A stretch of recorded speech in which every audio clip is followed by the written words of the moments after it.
What's up, prospectors? I just wanted to share with you guys my setup on my blue bowl, show you how I run it. For now anyway, I'm still in the process of changing speeds and all that kind of stuff, but so far this seems to work pretty good for not spending a lot of time per scoop and getting pretty clean gold out. So let me flip the camera around and I'll show you what I got going on here today. Okay, so here's the setup.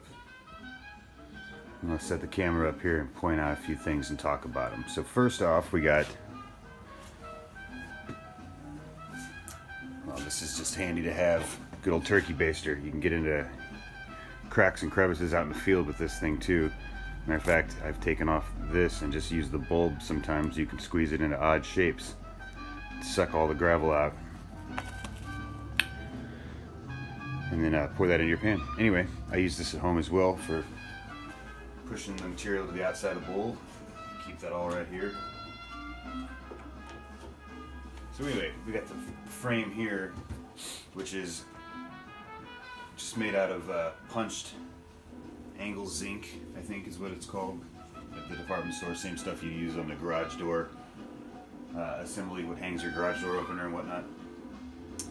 So that is loosely bolted together, and the bowl is bolted down to each of those three spots, and that in turn that floats on an assembly here of PVC with bolts protruding out of these plugs. The plugs are center drilled. I've got about a 4-inch bolt in there, lock washer to keep the bolt in place, and then a wing nut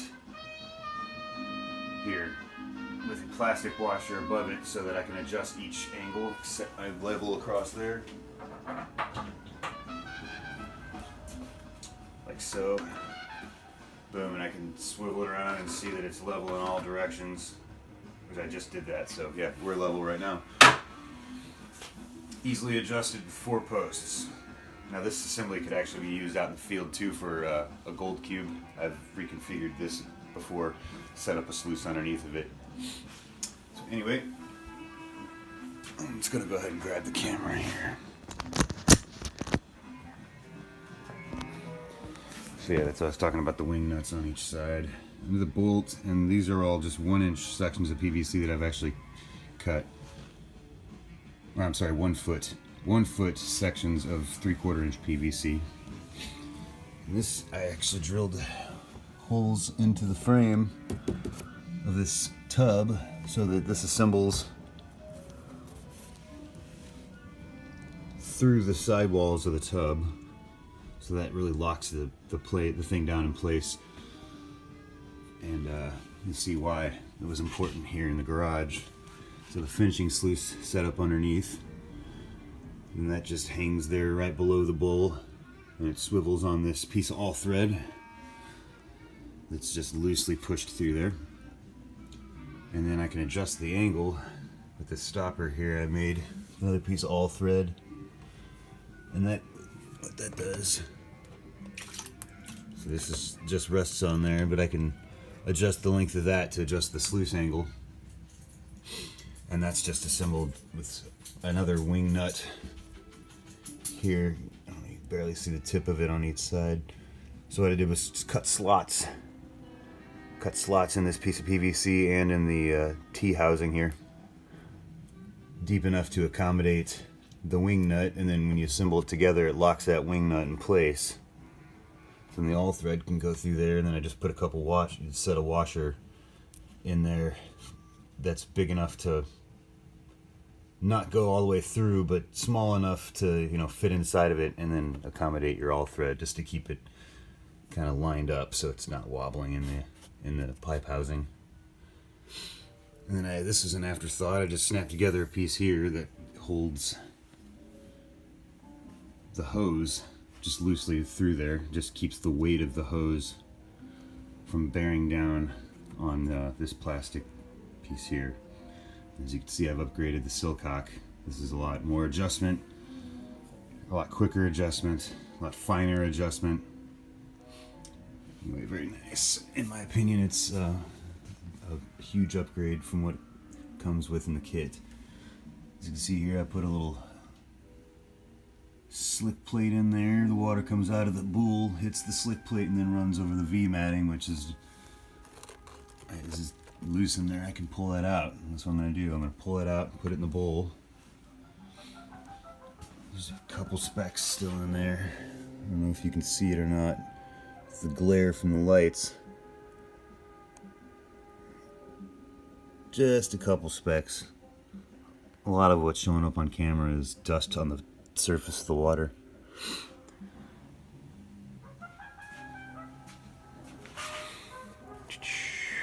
Oh yeah, well then there's this feature. The water drops in this pipe instead of running out the back end, so that all the material that comes out of the sluice runs under the surface of the water. It's forced to go under the water through this pipe, and then the water comes back up and over the lip, so any of the material that wants to come up over has to travel from down here where it exits that pipe and ride the water all the way up. So that gives it a lot of chance for the material to settle down.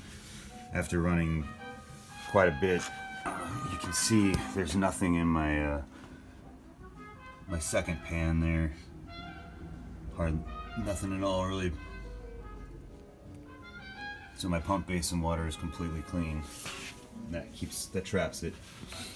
And also keeps it into a smaller container, so you know you want to rerun it and rerun it and rerun it. If you run it fast instead of sitting there and tediously waiting, 8 hours. I've heard people just running a spoonful overnight. I mean, that's crazy, in my opinion. But whatever's clever, this is just how I do it. So let's get this thing running.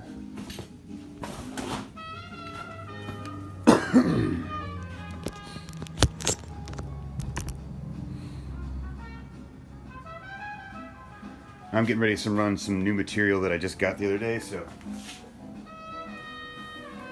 I'm gonna just go ahead and clean out this mat and run this to keep it all in the same collection.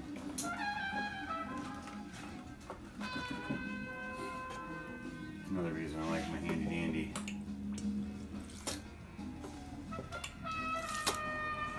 turkey baster there. It's really good for cleaning out pans and stuff like that. Now the key, from what I understand, the key to running a blue bowl is classification.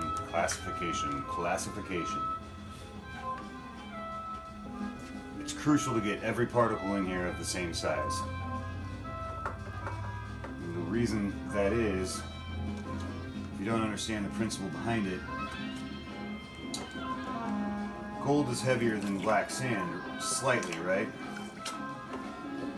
Well, if gold is only 2 times heavier than black sand, for instance, and a piece of black sand is 5 times larger than the piece of gold, well, do the math. The black sand is going to be heavier, and then that's what's going to kick the gold out. So it's going to kick your smaller gold out. That is why I have a finishing sluice set up underneath.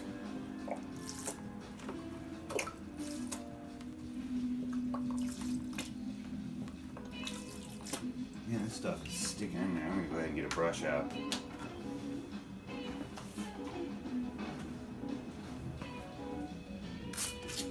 Running a bunch of my cons I've had sitting around. This is actually a combined bucket of all the material that I've ran and collected since I've gotten interested in gold prospecting in the first place. This is about 3 years now that I've seriously done reading and actually gone out in the field and tried out some methods. And so yeah, fair warning, I'm not an expert, I'm not a seasoned veteran. I'm just some guy in a garage hanging out with people on the internet.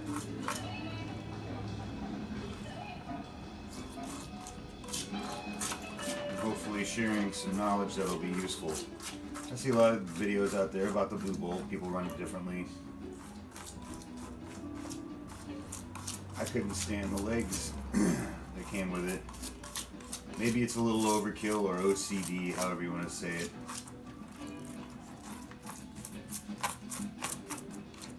Maybe not. Maybe it's just for you. Maybe for some insane, crazy reason, you're being psychologically tortured and forced to watch this, against your will. In which case, I feel bad for you. Try to do my best. Alright, so you can see here, got my mats cleaned out. I'm going to spread this out to the edge.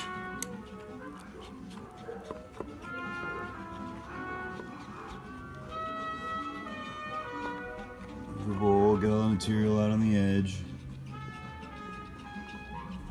Give it a chance to swirl around. Now, my wife just pulled up and the dogs are going nuts. I'm sure she'll be out to say hi. So I'm going to go ahead and pause, edit out, and restart. Hi! Okay, we're back. It's a pleasant surprise. My wife got me an early Valentine's Day gift. A table saw. Time to up my project game. Anyway, back to the task at hand. So what we're going to do is I'm going to fire this bad boy up. And this is a technique I actually just tried out. Instead of taking a lot of time to slowly let the water work each load. It seemed to me the last time I did this and I just tried it, all the gold was basically still in there, and I finally got all of that little bit of black sand out. Alright, so I got my valve closed, it's fired up.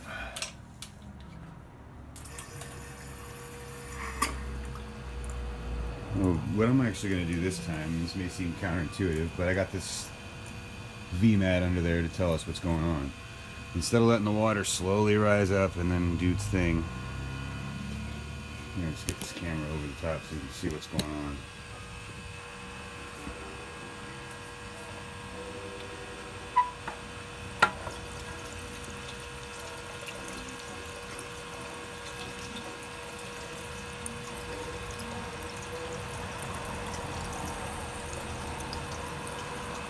I'm going to do a speed round here. Let me go ahead and open this valve up real quick.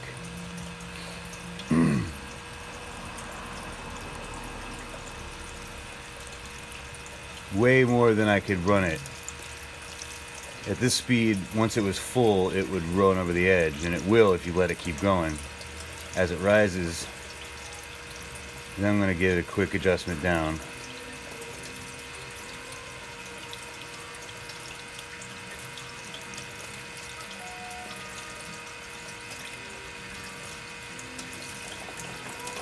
Just to keep it just under this, I went over the edge there, just barely, but after running this several times, that gold just sticks on the outside of the bowl. Whatever's left comes to the cone and the black sand washes out.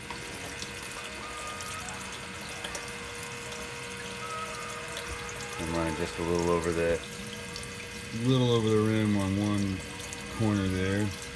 I'm running a little hot. Back it down. Okay. Now let's see what's up. So that was maybe a spoon, not even a spoonful of material that was in there total. So, granted, not a lot a lot of bulk in the bowl there at one time, but I can see it. That's all gold. And that is all cleaned up. Got all the black sand out. I think I finally figured out how to use the blue bowl to get the black sand out and the gold to stay in the bowl. We will see what's in the tailings sluice. Proof will be in the pudding.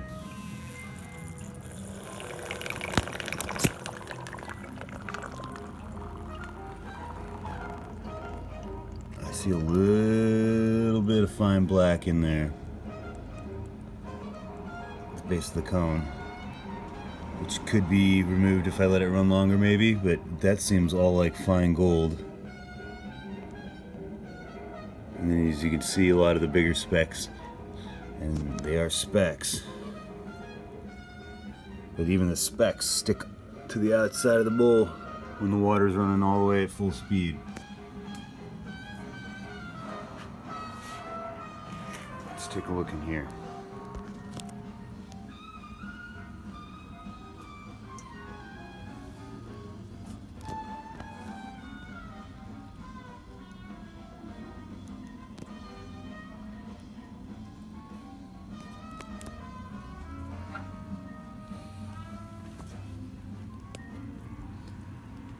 I'm seeing black sand in here, but I don't see nearly the speck count that I was seeing before of gold. I see one speck, two,